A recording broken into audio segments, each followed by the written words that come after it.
Our next speaker is Janelle. She is a writer, she is a survivor, she's been a TV anchor, and she has lots of life experience. She's going to share some of it with us. Thank you so much for coming.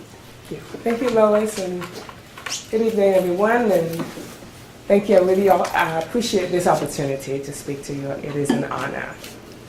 So I'm going to talk about the strings of control, and today I'm going to share a bit of my personal story, including an open chapter of my life, a chapter where I do not have a home of my own.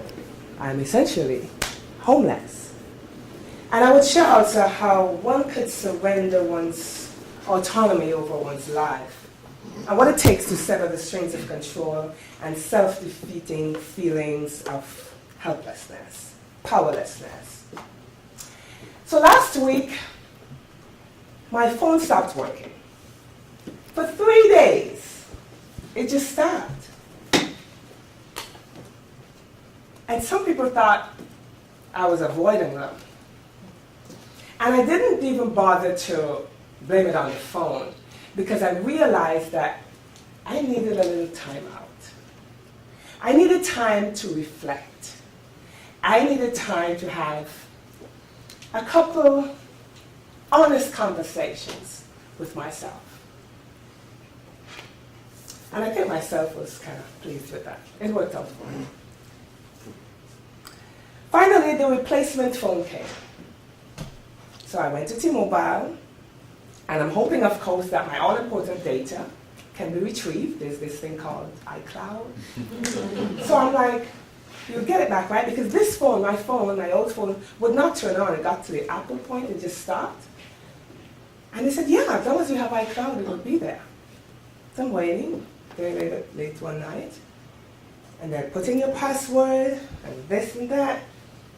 And then I got the bad news. There was nothing. What do you mean there's nothing? What about the iCloud? I don't know, did you back it up? Well, I think so. But there was nothing. Think about it. Hundreds of photos, precious photos, moments you don't want to lose, that you think you cannot afford to lose. Messages that you've saved, voice notes, thoughts, contacts, it was just all gone. I said, well, what about the old phone? Can you try getting it? They couldn't. And then Mr. T-Mobile, Cutler was his name, nice young man. He looked at me, incredulous, and he said, why aren't you angry? Why aren't you wanting to beat me up?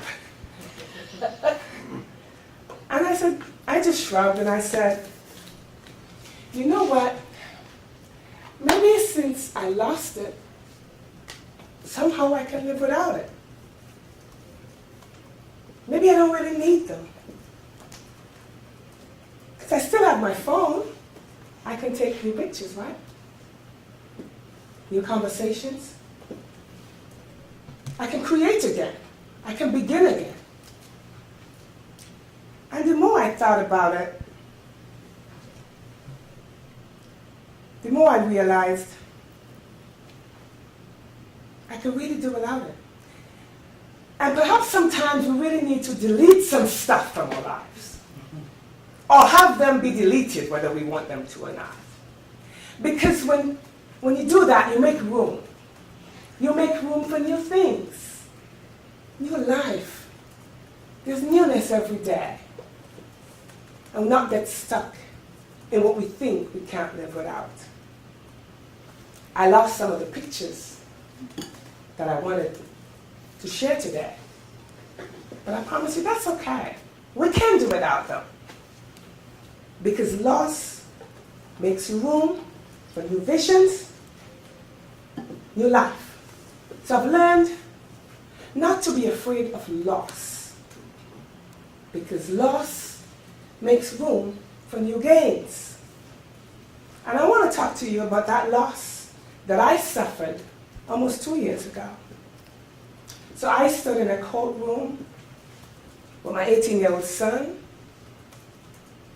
And on the other side was a tough attorney and his client. And this client thought that my home was not my home, but their home. And I thought, that's crazy. And I stood there. I tried to make my case. And this commissioner hadn't even seen the case until that moment. But he just flipped through and found something, and okay. And he made up his mind very early that they were going to have their way. They were going to have their way. And so it went against me. Incredibly, it went against me. I thought, this is crazy. And to rub a little salt in the wound, this attorney raises his hand and he said, Your Honor, I ask that Miss Jolie's, that $1,500 that Miss Jolie had to submit so she can have this hearing, but she had to deposit upstairs. I ask that be my legal fees. And his request was granted. So I effectively paid for my own eviction from my own house. Ejectment, they called it. Now, it's been nearly 2 years, like I said. You know, I used to, my first few years, most of my years in the state were on the east side. And when I used to go to the UW a few years ago, it always broke my heart, the homeless people. I always wondered about them. What's his story? What's her story? Who's his mom? Wasn't he one time somebody's precious little toddler? Where were their children? I always wondered, what's their story? You never know. Because I never thought that something like that could happen to me. So my son and I were ordered evicted from our home. And after 2 years, it really doesn't matter so much now. It doesn't really. How I lost it. Not even why I lost it. And it surely doesn't matter to me to whom I lost it. It does matter though, that I lost it. Because it was a big loss. Let's not pretend. Let's not pretend I spent 14 years in a home and then one day I'm told, you gotta get out. And during those 14 years, my best friend who's here, who's flew in all the way from New York, thank you, Sherry, I thought about all the people who had lived in my home all those years because, you know, they were just our family and friends, and ranging from a week to years, we counted almost 20 people.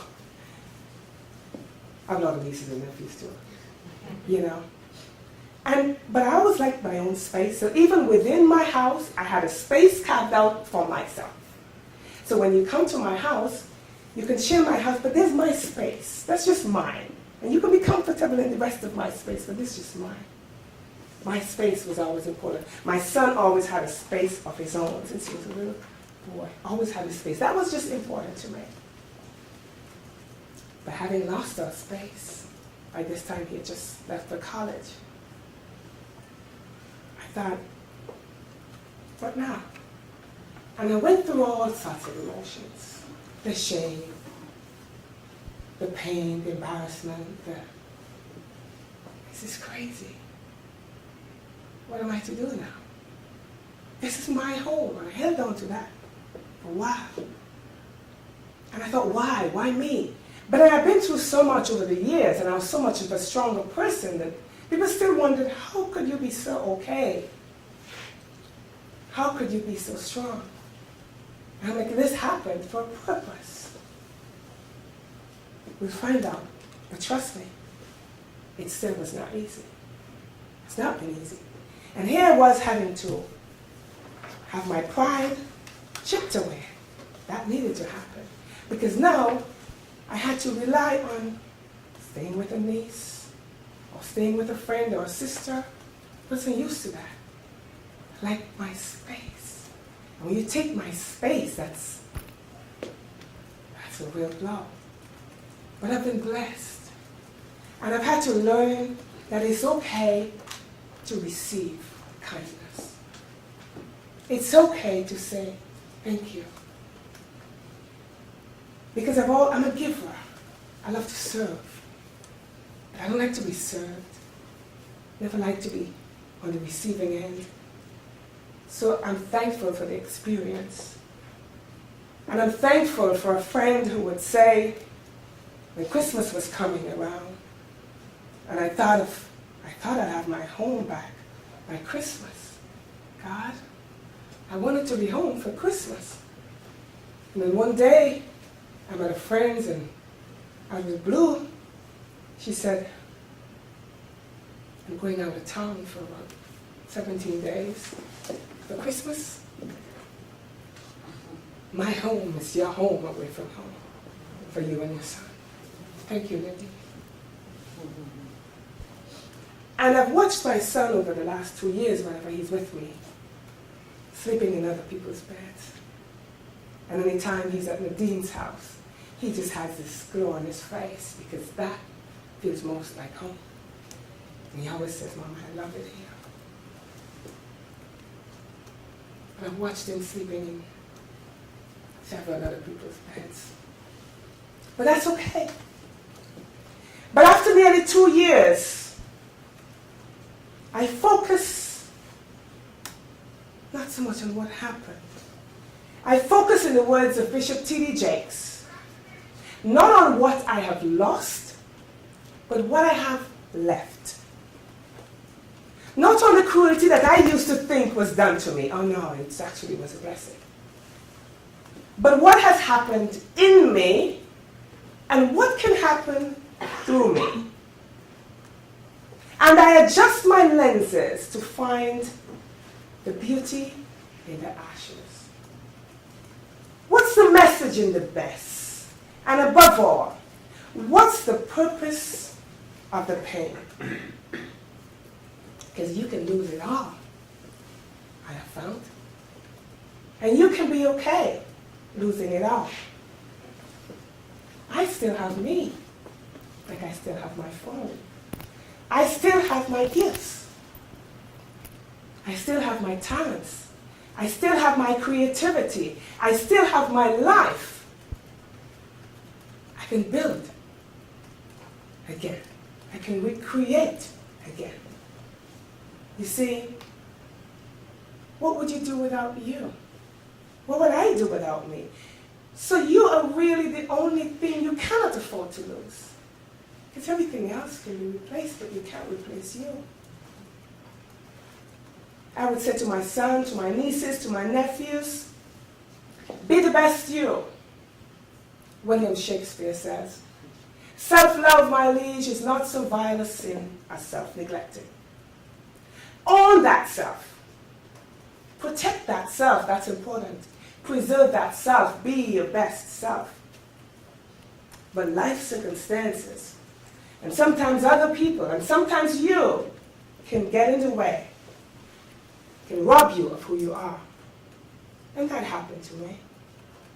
And I want to tell you a little bit about several years back, when I realized I had lost myself. You know, in my 20s back in the Caribbean, I loved sports. I ran track. I played netball. I was a national netballer. I was a teacher. I was a freelance sports writer. I was a television news anchor. I was free to be me. I loved my life. I was happy. I had a healthy sense of self. That's what I thought. But life changed naturally. Then I became a mother, became a wife, and I enjoyed those roles as well.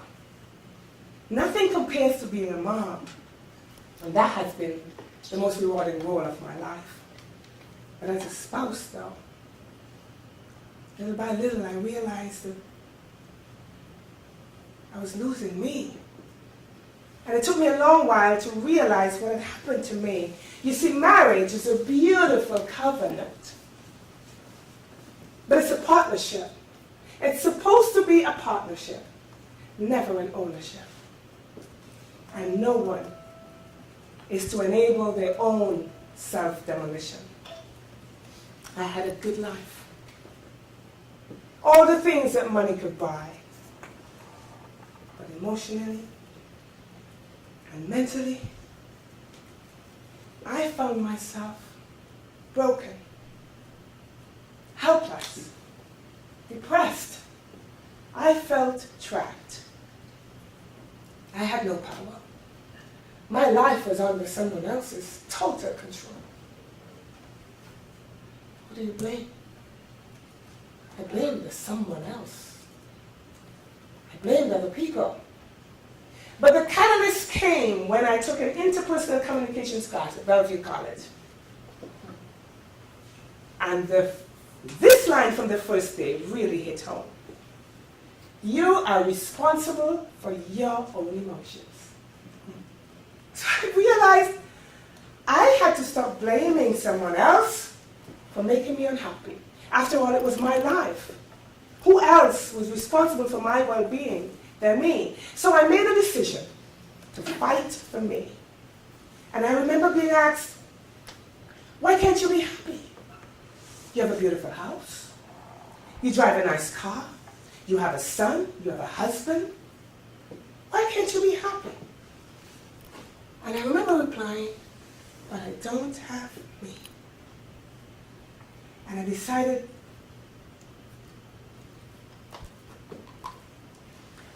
that going back to school was a way to get myself out of this, to reclaim, to maximize my potential. Why just stay? Why? To be the best me. But that was a struggle. That was a struggle. And the fights, but I made up my mind. And it ultimately led to divorce. Divorce. Ugly thing. Horrible thing. Particularly what it does to children. And I thought, that's what I had to do. But when I watched what happened, did to my son. Because emotional and financial effects often leaves mothers and children deeply affected. Women are often plunged into poverty. Life after divorce brought me some of the darkest days because I wasn't prepared. What I did was running away from what I thought was a burning house, realizing that I wasn't properly clothed, running out in the dark and the cold, all sort of wild, evil things. So there were trips, and there were falls, and there was pain, and there was bruises. But I survived. And I did get back to school and finally completed. And forgiveness, that's an important word. It's a crucial part of that self-preservation, of self-restoration. So you have to let go of the hurts, of the anger, of the resentment, because otherwise it drains your vital resources. It weighs you down and keeps you a prisoner.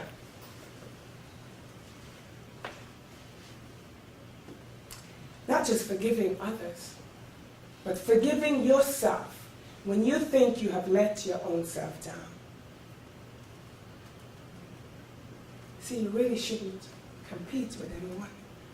No man, no woman. You really only should compete with that person in the mirror. You don't need to compete. You just need to maximize your own potential. Be the best you. Because among the 7 billion people in this world, no one could be a better you than you. And your responsibility is that. Because nobody can occupy your space in this world. Nobody can be you. Nobody can fulfill your purpose but you. And I want to go down to a poem. A poem that I think traces those strings of control. This poem is the essence of my story and what I really want you to take away. And it's portions of that poem, not the entire thing. It's called That Voice.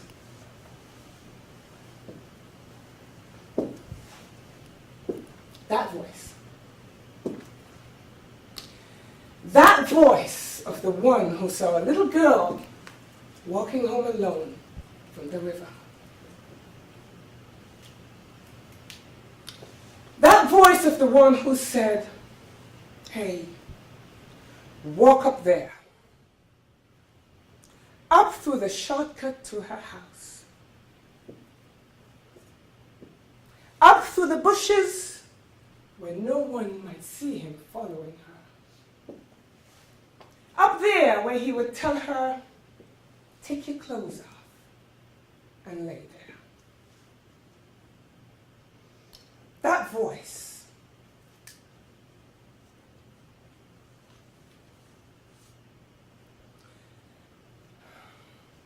That voice.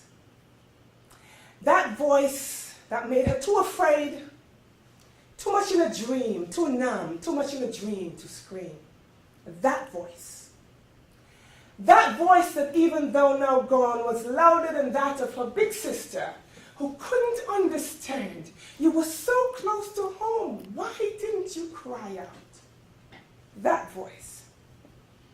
That voice she could still hear as she watched her dignified father when she was summoned to his presence the next morning. She tried to read his countenance. Was he ashamed?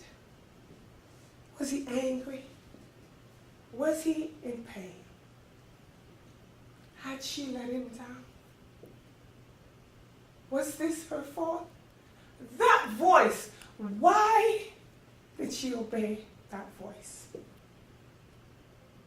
That voice, when at 18, the doctor innocently said, now go next door and take your clothes off and lay there. She felt exposed, scared, vulnerable, powerless. That's the word. Powerless. The tears, they flooded her face. She couldn't understand. She laid there. She covered her face and cried. The doctor was gentle, reassuring. And he would become a trusted provider, but the tears, they were always there. That voice of the one who yanked her pants off in the night, that voice in those cold, angry eyes glaring down at her, dare to stop me. That voice, powerless, she lay there. With a pillow, she covered her face. And again, she cried. That voice that said, I made you who you are. I can crush you. That voice. That voice that said, you're nothing without me. You'll be nothing without me. That voice. That voice of the enemy of my soul. The enemy of my purpose, my destiny. That voice that was meant to stop me. That voice. That voice through the years, first heard by that little girl walking home alone. That voice of self-doubt, of guilt, of fear, of pride, of inadequacy, of shame. That voice of control. That voice of a controller who needed me suppressed. That voice that provided, that comforted, that same voice that oppressed. That voice that promised. That voice that possessed. That voice that said you're beautiful. That voice that came to steal. That voice that made me hungry, angry, weary, lonely. That voice that made me bleed. That voice. That voice that snuck into my life. That voice that spoke nothing but lies. That voice of distraction, obstruction, destruction. That voice. That voice that kept me so afraid, wrapped up in indecision. That voice. That voice. That voice. That voice. That voice. That voice. That voice. That voice.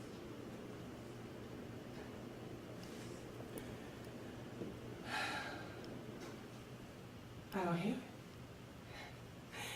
I don't hear it. That voice is dead. That voice has been silenced. That voice is no more. That voice is gone. But I hear something. I hear something. From deep within me, I hear something. I hear someone. I hear this voice. I hear this voice of the one who formed me into being. The voice of my purpose, the voice of the power within. This voice says, you're smart, you're precious, go on. This voice says, you will. This voice says, you can. This voice is my son's, speaking life back to me. Mom, you are strong. Mom, you are free. This voice says, still love them. They know not what they do. This voice says, forgive them. They have to be hurting too. This voice says, forgive them. You've been forgiven too.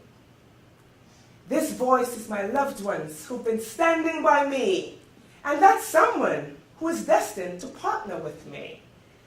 This voice of Bishop Brunner, it's where it all comes together.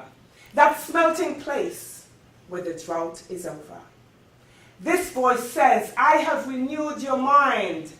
I've given you a mission, so forget what's behind. This voice says, remember who you are and to whom you belong. There are lives to be touched. You must finish strong. This is the voice that had dared me to break free. It was this voice that convinced me I needed to reclaim me. This voice says, be courageous. You won't be on your own. This voice has become an advocate, Lois, for those who can't do it on their own. This voice is my voice, and this voice will speak. I thank you.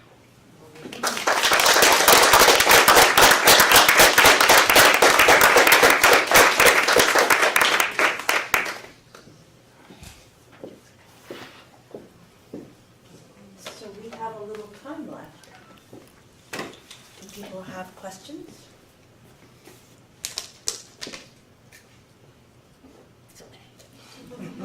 It really is. You've performed that before? No. You shared it before? The first time? First, Thank you. Thank you. Yeah. first time, and it took a lot of courage, and I realized, I was just telling my friend that you still have to fight that voice. Because there's that voice that says, that I was still saying as I was preparing it, should you say that? Wouldn't somebody get angry at that? Won't you be attacked for that? So I still had to say, this is my voice. This is my story. Trust me, it's just part of it. But this is mine. And then I realized, yes, homelessness hit me. But until I could have gotten to that point, I kept telling my friend, the answers are in the problem. Nothing's going to change for me. The struggles with getting a job or just the stress. Nothing's going to change until I stand where I am, in the ashes, because the answers are right here. My home is in my homelessness. It's right there. I got to stand and use what I've been given. And to me today, it's like stepping in the water and I expect it to water.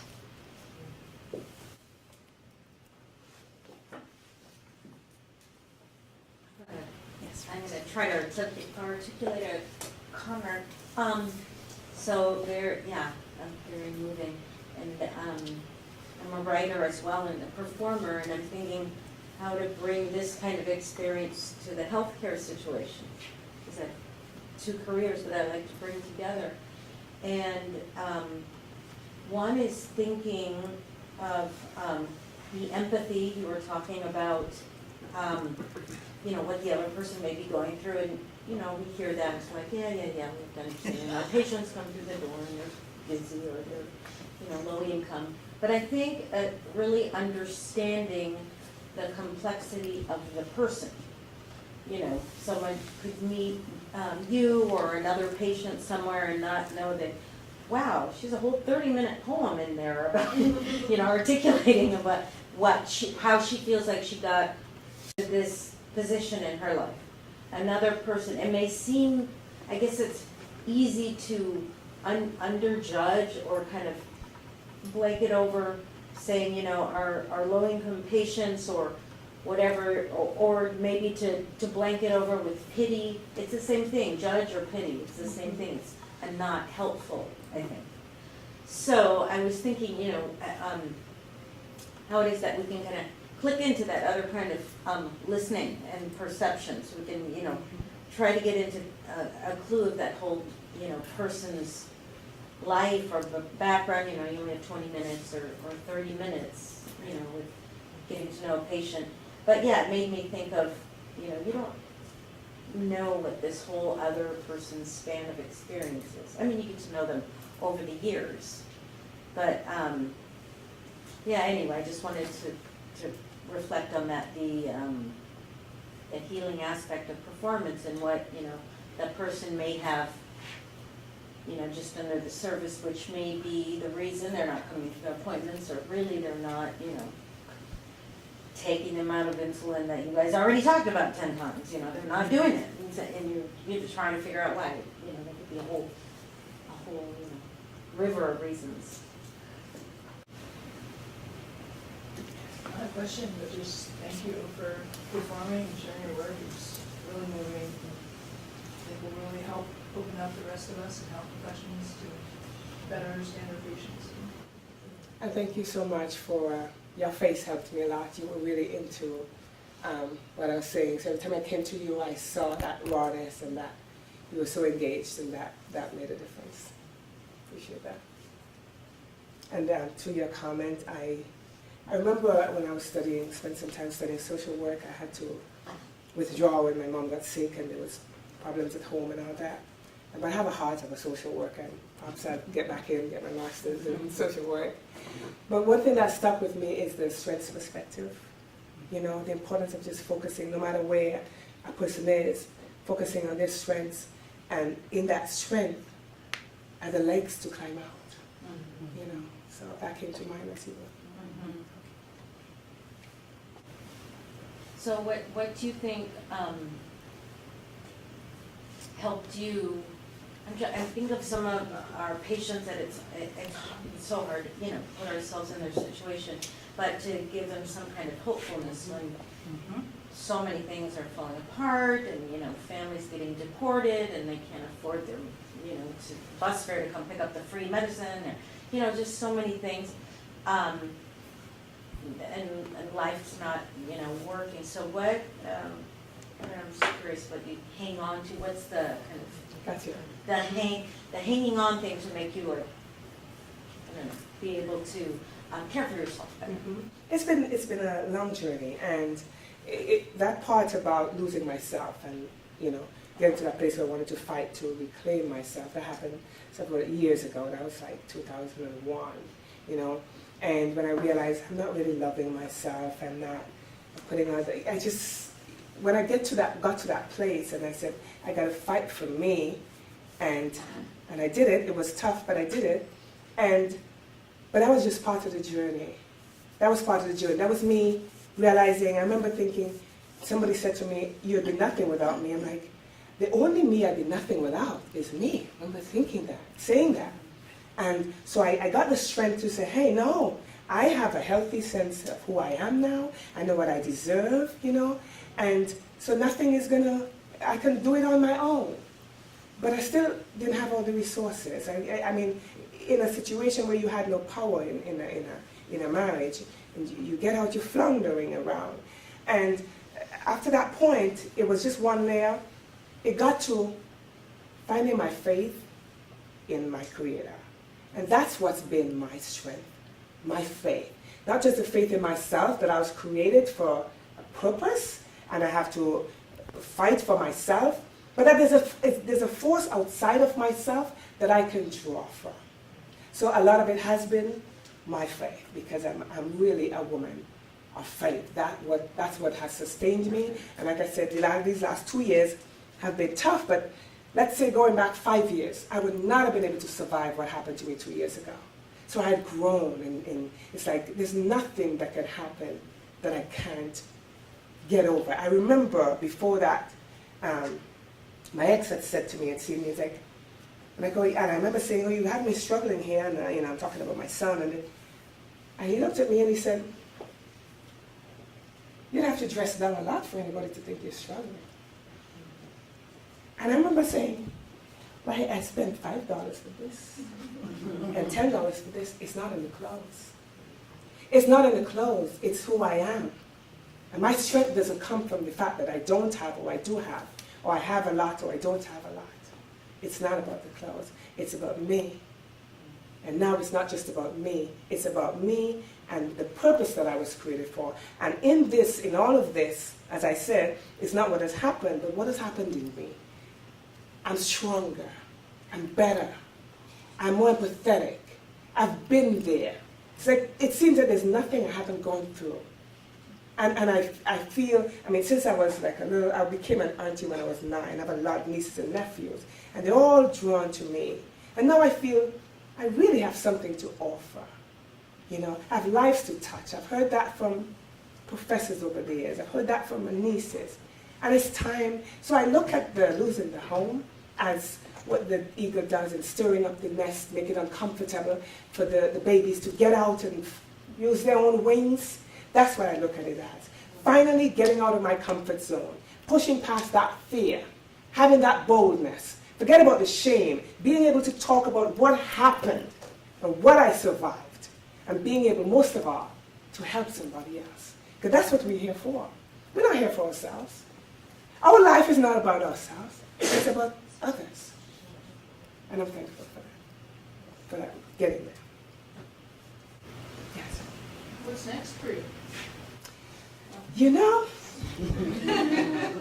I knew that 2017 was going to be the year. The year. Everything is next. Everything that I put off, everything that I was afraid to do, this you don't understand. You're part of history here. Because what I did today, you don't know what it took. You don't know how long I put it off. And I knew this is what I had to do. Nothing's going to change until I stand up. So I want to speak. I'm working on a book. It's called Nothing Without Me. Yeah. And I want to be a motivational speaker. I think I am already. So my gifts have been speaking and writing. And now with those talents still intact, and all this experience, and all this wisdom, put those together. The world is next. I can just continue to encourage you a little bit. I don't think I've ever heard someone encapsulate verbal abuse and how they broke out of it in such a great way. Thank you so much. Thank you. Do you find that as part of you is your family and people who you love and who have helped you in your life? Are they part of you, or is there space for that, or where do they lie in that? The people who have helped you in your life, who have been kind to you. They're two of them right here. Yeah. I can tell they're important, but I just wonder, like, where is the space for the people who care about you? Oh, they're in my heart. Lydia was kind of like a new friend. I met her like about a year before it happened, and then when it happened, I kind of kept away, so I didn't tell her anything. Because then that pride thing and that shame, and like I didn't want to tell her. And then I think I saw a couple of missed calls, and I didn't call back. I didn't have that strength. He's struggling And one day she called and she said, "You've been on my mind. And I'm going to the show and I want you to come with me." And I was feeling in a good place at that time, and I went. And then I shared what was going on.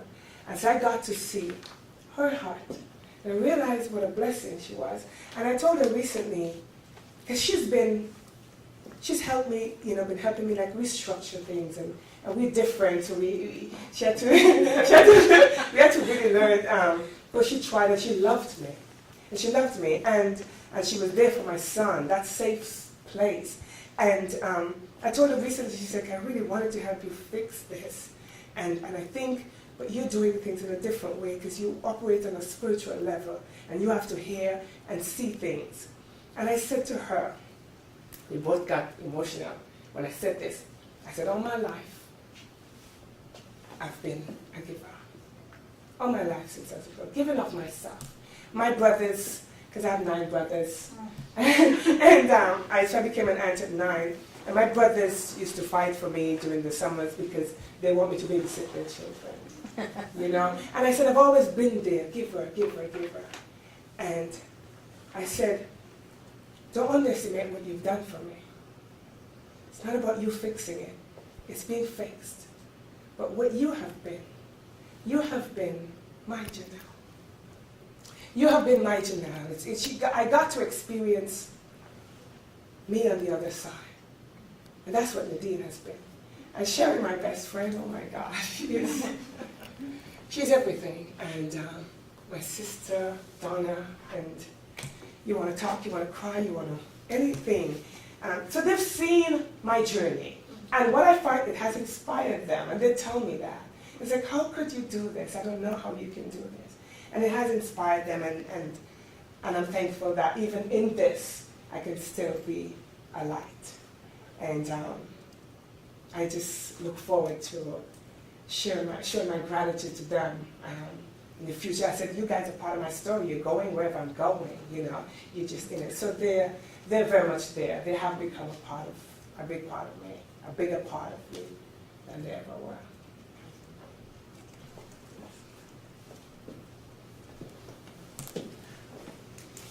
Thank you so much again. Thank you.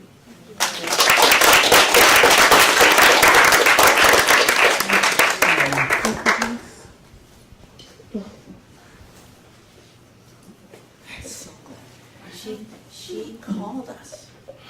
She saw. Let me tell you how that happened. Yeah. So I decided, and I fasted the last 7 days of 2016. Wow. And I'm like, 2017, no more fear. If I feel afraid, that's when I'm gonna go. This has to be it. And on I think the final day of the fast, I was looking at my email, and I don't know, this stuff is supposed to go in the junk mail. And there's something from UDAL today. They usually go in junk. And it said something about homelessness in Seattle. So I read it. And as I read, and I see things, I usually get a picture of something, and then I know I have to step into it. And I just read this thing, and I felt I have a responsibility to do something here. And in my mind's eye, I saw myself talking to the class. And I couldn't push it away. I couldn't. And you hear me talk about that indecision.